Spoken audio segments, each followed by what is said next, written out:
Tonight, we're diving into the most intense body cam footage from coast to coast. From the tragic murder of an 8-year-old boy to a high-speed chase involving a heavily armed suspect, and even a shocking arson attempt on the historic birth home of Martin Luther King Jr., we're bringing you the most gripping crime stories captured on camera. Dude, you don't even see what's going to come out of his house. He looks like he's not eaten in a month. We start in Peoria, Illinois, where 8-year-old Navin Jones was found unresponsive in his home on March 29th of last year. His father, Brandon Walker, now faces murder charges, with his trial set to begin on Monday. Meanwhile, the boy's mother, Stephanie Jones, has already pleaded guilty to murder and is awaiting sentencing.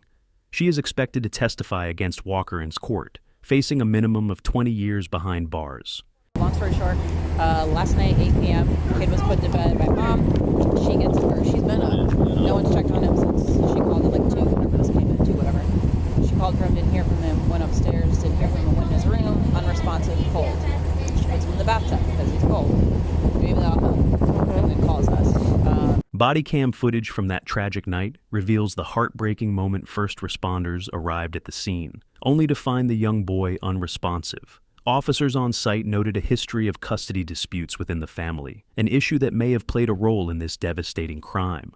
He was last seen at 8 p.m. when he went to bed. She's been up for a while. Dad left at 6 a.m., didn't check on him, took the other son to work with him. She went to go check on him a little bit ago before she called. Called for him, he didn't answer. She's been gone all day? No, she's been here, I'm sorry. She's been here. But he's just been in his bedroom or something? Yeah. Okay. She called for him, didn't hear anything, so she went to go check on him. Went in the room, he was unresponsive, cold to the touch, so because he was cold, she put him in the bathtub, tried to warm him up. The guy with the blue shirt on is a co-worker who came with Dad. Their other son lives here as well, but Dad took the other son to work with him, and he is still at work, to my understanding. I will confirm that. Jake and I had a standby with them and Dad's mom last year. Or Nate. And she went on vacation for a couple of weeks. Well, she left the kids with them. She came back to get the kids. It was some dispute of, we've had him, you haven't been here, blah, blah, blah. One more 15. Jake has a report in there, he documented all of that. She's trying to tell me today that grandma wanted nothing to do with the kids, but that's not the case that I know. So. Amongst themselves, investigators note the boy is wildly malnourished. Is there anything that looks suspicious going on? It's malnourished. They're going to transport him. Can I get you a coat or anything? Okay. They're going to transport. They have a pulse. But despite their best efforts, they were unable to resuscitate Navin. The chilling body cam footage captures the moment officers had to deliver the tragic news to the boy's parents. Ma'am, I'm sorry to have to tell you, but through all our efforts, there's nothing that we can do further. Oh my God. Do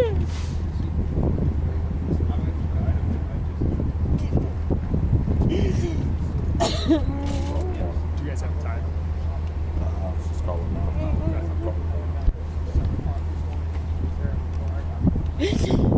The cop just told me.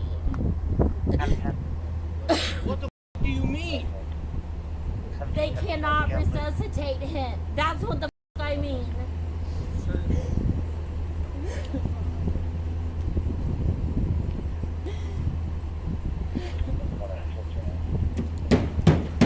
There's no f***ing way!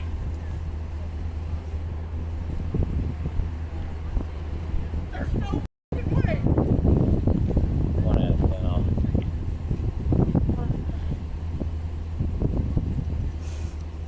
I've been telling you and the DCFS bitch that he needed to be seen. You guys are putting all your business out in front of everybody. That his behavior was not normal. If convicted, Brandon Walker could spend the rest of his life in prison. Stephanie Jones is scheduled for sentencing next month. SUV, Florida police. That vehicle is wanted and other crimes down there as well. Body cam footage shows officers closing in on 43-year-old Joshua Pavo after the intense pursuit.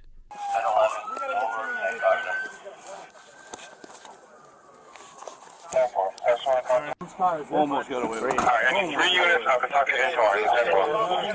Say it? I don't believe so. Matter of time. Hit it. Sit down. People that know We got rifle magazines, a rifle. We got stuff everywhere in the road up here. We got to get somebody to check his squad and make sure it's not a firearm.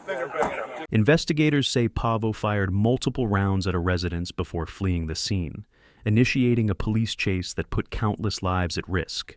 When authorities finally apprehended him, they discovered over 1,000 rounds of ammunition in his possession. Among the 106 charges he now faces, obstruction, eluding police in a high-speed pursuit, and illegal firearm possession. What's up, boss? Everything all right? Yeah.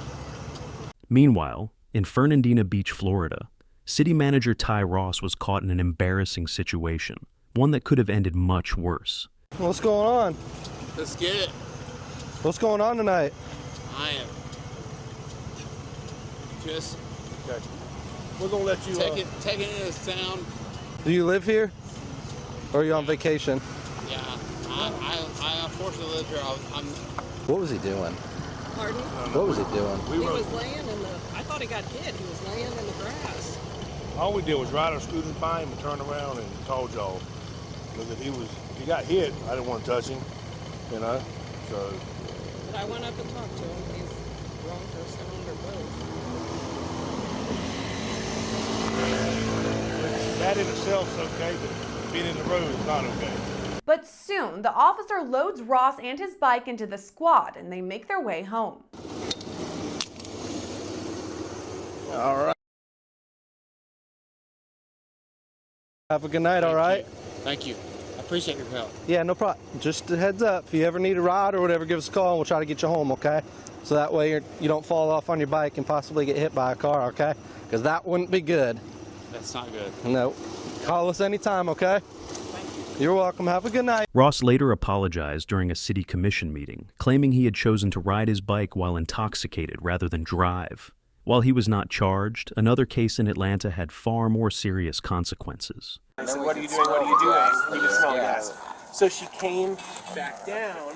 She dropped the can in the bushes and then came back down to grab her lighter. 26-year-old Lanisha Henderson is now facing arson charges after attempting to set fire to the historic birth home of Martin Luther King Jr. The shocking crime was captured on video as Henderson poured gasoline on the landmark before 2 retired NYPD officers and a group of tourists intervened, holding her down until police arrived.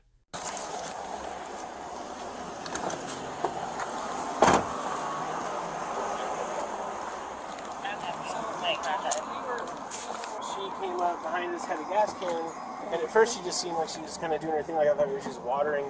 I just happened to be using a gas can to water the plants. And then she had trouble getting it open, so eventually she unscrewed the top and threw it to the ground and walked up on the porch and under the rope and started dumping the gas all over the porch. So instantly it's like, okay, this is not good. And I said, what are you doing? What are you doing? And you can smell gas. So she came back down, she dropped the can in the bushes and then came back down to grab her lighter. Hey, ma'am, you all right?